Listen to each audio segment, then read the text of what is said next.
Hello guys, welcome back to our channel. Episode ആരംഭിക്കുമ്പോൾ കാണിക്കുന്നത് നെല്ലിശ്ശേരിയാണ്. മീരയോട് സംസാരിക്കുകയാണ് കമല. ഇവിടെ ആർക്കും ഒരു കുഴപ്പവുമില്ലെന്ന് മീര പറയുമ്പോൾ കമലയ്ക്ക് സന്തോഷമാകുന്നു. തുടർന്ന് മീര ആതിരയ്ക്ക് ഫോൺ കൊടുക്കുകയാണ്.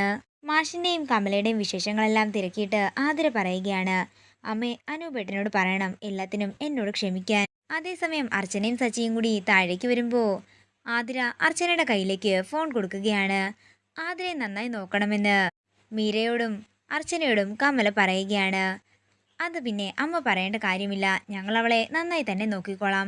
പിന്നെ ഞാനും സച്ചേട്ടനും കൂടി അമ്പലത്തിലേക്ക് പോകാൻ ഇറങ്ങിയതാ, വരുന്ന വഴി അവിടേക്ക് കയറാമെന്ന് പറഞ്ഞ് അർച്ചന കോള് കട്ട് ചെയ്യുകയാണ്. അതേസമയം ഇത് കേട്ട് ഒരു ഞെട്ടലോടെ നിൽക്കുകയാണ് കമല. എന്താ എന്തു പറ്റിയെന്ന് മാഷ് ചോദിക്കുമ്പോൾ അത് പിന്നെ അർച്ചനയും സച്ചിയും കൂടി ഇങ്ങോട്ടേക്ക് വരുന്നുണ്ടെന്ന് പറഞ്ഞെന്ന് കമല പറയുന്നു. പിന്നീട് കാണിക്കുന്നത് നന്ദനെയും സതീഷിനെയുമാണ്. സതീഷ് നന്ദൻ ആഹാരം കൊടുത്ത് പുറത്തേക്ക് പോകാൻ ഒരുങ്ങുമ്പോൾ നന്ദൻ ചോദിക്കുകയാണ്, നിങ്ങൾക്കെങ്കിലും അവന്തികയെ പറഞ്ഞൊന്ന് മനസ്സിലാക്കിക്കൂടെ, ഇതെല്ലാം അവളുടെ തെറ്റിദ്ധാരണ മാത്രമാണെന്ന്. ഇത് കേൾക്കുന്ന സതീഷ് പറയുകയാണ്, അതൊന്നും അവന്തികയുടെ തെറ്റിദ്ധാരണയല്ല, ഞാനും എല്ലാത്തിനും സാക്ഷിയാണ്. ബന്ധം കൊണ്ട് ഞാൻ അവളുടെ അമ്മാവനാണെങ്കിലും അവൾ പറയുന്നതിനപ്പുറം ഞാൻ ഒന്നും തന്നെ ചെയ്യില്ല. അവളാ പറഞ്ഞത് നിന്നെ ഈ 4 ചുവരുകൾക്കുള്ളിൽ പൂട്ടിയിടാൻ, അതുകൊണ്ട് ഞാൻ അതുപോലെ തന്നെ ചെയ്തു. ഇതെല്ലാം കേൾക്കുന്ന നന്ദൻ ദേഷ്യത്തോടെ നിൽക്കുമ്പോൾ സതീഷ് പറയുകയാണ്, നീ എന്താണെങ്കിലും ഇനി കൂടുതൽ ടെൻഷൻ അടിക്കേണ്ട കാര്യമൊന്നുമില്ല, നിന്റെ ദിവസങ്ങളെ അടുത്ത് തുടങ്ങിയിട്ടുണ്ട്. അത്രയും പറഞ്ഞ് സതീഷ് അവിടെ നിന്ന് പോകുമ്പോൾ ദേഷ്യത്തോടെ നിൽക്കുകയാണ് നന്ദൻ. പിന്നീട് കാണിക്കുന്നത് ക്ഷേത്രത്തിൽ തൊഴുന്ന സച്ചിയെയും അർച്ചനയുമാണ്. അങ്ങനെ തൊഴുത് പ്രസാദവും വാങ്ങിക്കൊണ്ട് ഇറങ്ങാനൊരുങ്ങുമ്പോഴാണ് അവിടെ ഒരു കൈനോട്ടക്കാരനെ അർച്ചന ശ്രദ്ധിക്കുന്നത്. സച്ചിയേട്ടാ, സച്ചിയേട്ടന് കൈരേഖാശാസ്ത്രത്തിലൊക്കെ വിശ്വാസമുണ്ടോ എന്ന് അർച്ചന ചോദിക്കുന്നു. വിശ്വാസമുണ്ടോ എന്ന് ചോദിച്ചാൽ ഞാൻ ഇതുവരെ ഇതൊന്നും പരീക്ഷിച്ച് നോക്കിയിട്ടില്ല, വേണമെങ്കിൽ നമുക്കൊന്ന് നോക്കാം. എനിക്കിതിലൊക്കെ നല്ല വിശ്വാസമാണെന്ന് അർച്ചന പറയുമ്പോൾ എന്നാ നോക്കിക്കളയാമെന്ന് പറഞ്ഞ് സച്ചി അർച്ചനയെ കൂട്ടിക്കൊണ്ട് കൈനോട്ടക്കാരൻ്റെ അടുത്തേക്ക് പോവുകയാണ്. ആദ്യം എന്താണെങ്കിലും മുഖം നോക്കി ലക്ഷണം പറയാമെന്ന് പറഞ്ഞുകൊണ്ട് പേരും നക്ഷത്രവും ചോദിക്കുകയാണ് ആ കൈനോട്ടക്കാരൻ. പരിചയമുള്ളവരെന്ന് സഹായിക്കാൻ ഒരു മടിയുമില്ലാത്ത കൂട്ടത്തിലാണ്. തൻ്റെ ആദർശത്തിനെതിരായി ആരെങ്കിലും പോയാൽ അവരോട് പൊട്ടിത്തെറിക്കുകയും ചെയ്യും. പക്ഷേ ജീവിതത്തിൽ ഇന്നവരെ നല്ല അനുഭവങ്ങളൊന്നും ഉണ്ടായിട്ടില്ലല്ലേ. തെറ്റിദ്ധരിക്കപ്പെടുന്നതിൻ്റെ വിഷമം മനസ്സിനെ ആകെ ഉലയ്ക്കുന്നുണ്ടെന്ന് ആ മുഖം കണ്ടാലേ അറിയാം. ഇനി കൈ നീട്ടിക്കൊള്ളാൻ അയാൾ പറയുന്നു. തുടർന്ന് കൈ നോക്കിക്കൊണ്ട് പറയുകയാണ്, സന്തോഷപരമായ ദാമ്പത്യ ജീവിതം, മരണം വരെ ദീർഘസുമംഗലിയായിരിക്കും. പല പല അപകടങ്ങൾ ഇതിനോടകം കഴിഞ്ഞുവെങ്കിലും ഇനിയും ഇതിലും വലിയ അപകടങ്ങൾ വരാനിരിക്കുന്നു. മറ്റെന്തെങ്കിലും അറിയാനുണ്ടോ എന്ന് അയാൾ ചോദിക്കുമ്പോൾ ഞങ്ങളൊരു കുഞ്ഞിനു വേണ്ടി പ്രാർത്ഥിക്കാനാ ഇവിടെ വന്നതെന്ന് അർച്ചന പറയുന്നു. തുടർന്ന് അർച്ചനയുടെ കൈ നോക്കി ജ്യോത്സ്യം പറയുകയാണ്, ഇരട്ടക്കുട്ടികളാണെന്നാ കാണിക്കുന്നത്. ഇത് കേൾക്കുന്ന സച്ചിക്കും അർച്ചനയ്ക്കും സന്തോഷമാകുന്നു. പക്ഷേ വളരെ കഷ്ടതയിലും കണ്ണീരിലുമായിരിക്കും നിങ്ങൾക്ക് ആ സൗഭാഗ്യം ഉണ്ടാകാൻ പോകുന്നത്. എന്നിരുന്നാലും എല്ലാത്തിനും അവസാനമായി 2 ആൺകുട്ടികൾ തന്നെയായിരിക്കും നിങ്ങൾക്ക് ജനിക്കാൻ പോകുന്നത്.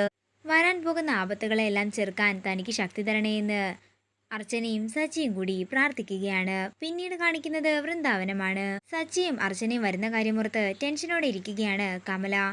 ഇത് കാണുന്ന മാഷ് ചോദിക്കുകയാണ്, നമ്മുടെ മക്കള് ഇങ്ങോട്ടേക്ക് വരുന്നതിന് നീ എന്തിനാ ഇങ്ങനെ ആദ്യ പിടിക്കുന്നത്? മാഷ് ഇങ്ങനെ ഒന്നും അറിയാത്തതുപോലെ സംസാരിക്കരുത്. പക്ഷേ കമലെ, എനിക്ക് തോന്നുന്നത് ഇപ്പോൾ അനൂപ് ഇത്തിരി തണുത്തിട്ടുണ്ടെന്നാ.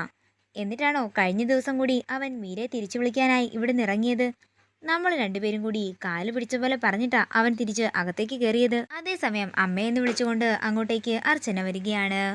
ഇനി എന്നാ അമ്മേ നമുക്കൊക്കെ സമാധാനത്തോടെ ജീവിക്കാൻ സാധിക്കുക, പണ്ടത്തെ പോലെയെന്ന് അർച്ചന ചോദിക്കുമ്പോൾ എല്ലാത്തിനും സമയമുണ്ടെന്നും എല്ലാം വൈകാതെ കലങ്ങി തെളിയുമെന്നും മാഷു പറയുന്നു. തുടർന്ന് സച്ചി പറയുകയാണ്, ആതിരയും സന്ദീപും അവിടെ സന്തോഷത്തോടെ തന്നെയാണ് ജീവിക്കുന്നത്. പിന്നെ അച്ഛനും അർച്ചനയും തമ്മിലുള്ള പ്രശ്നമാണ് ആകെയുള്ളത്, അതും വൈകാതെ തന്നെ കലങ്ങി തെളിഞ്ഞോളും. പിന്നെ സംസാരിച്ച് തീർക്കാൻ പറ്റുന്ന പ്രശ്നമാണെങ്കിൽ സംസാരിച്ച് തീർക്കാൻ വേണ്ടിയാ ഞങ്ങൾ ഇങ്ങോട്ടേക്ക് വന്നത്. അനൂപേട്ടൻ ഇവിടെ ഇല്ലേ എന്ന് സച്ചി ചോദിക്കുമ്പോൾ പുറത്തേക്ക് പോയിരിക്കുകയാണെന്ന് കമല പറയുന്നു. അതേസമയം അനൂപ് അങ്ങോട്ടേക്ക് വരികയാണ്.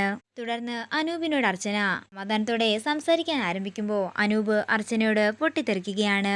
എന്താണെങ്കിലും നിങ്ങൾ ഉണ്ടാക്കിയ ചീത്തപ്പേര് മരണം വരെ ഞാൻ മറക്കുകയില്ല.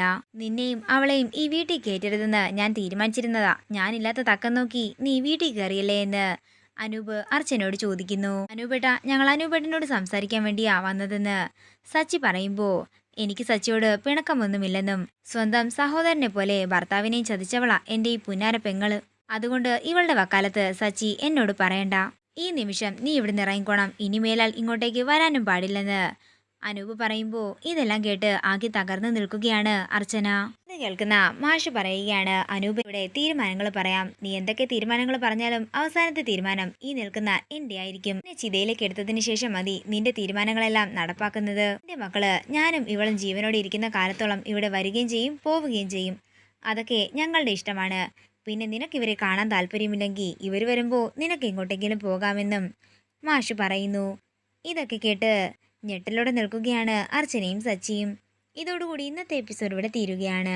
വീഡിയോ ഇഷ്ടമായെങ്കിൽ മറക്കാതെ ലൈക്ക് ചെയ്യുക, ഷെയർ ചെയ്യുക, കമൻറ്റ് ചെയ്യുക. കൂടുതൽ സീരിയൽ അപ്ഡേറ്റ്സിനായി മറക്കാതെ സബ്സ്ക്രൈബ് ചെയ്യുക നയൻസ് ക്രിയേഷൻസ്.